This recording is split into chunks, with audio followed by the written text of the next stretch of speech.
Nadiskubre ng mga operatiba ng Police Regional Office Mimaropa ang isang pinaghihinalaang laboratorio ng iligal na droga sa isinagawang operasyon sa isang compound sa Puerto Galera, Oriental Mindoro. Ayon kay Police Brigadier General Jovencio Badua Jr., Regional Director ng Police Regional Office Mimaropa, ang operasyon ay bahagi ng pinaigting na kampanya ng kapulisan laban sa iligal na droga sa rehiyon.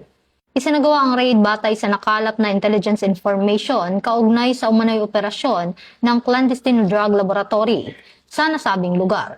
Sa naturang operasyon, matagumpay na nakontrol ng mga otoridad ang lugar at nakumpiska ang iba't ibang kagamitan at kemikal na ginagamit sa paggawa ng iligal na droga.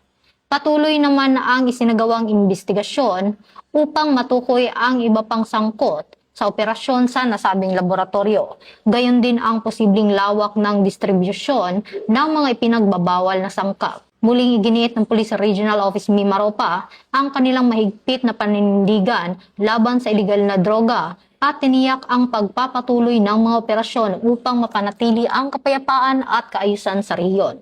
Ito ang bagong PNP para sa bagong Pilipinas, serbisyong mabilis, tapat at nararamdaman.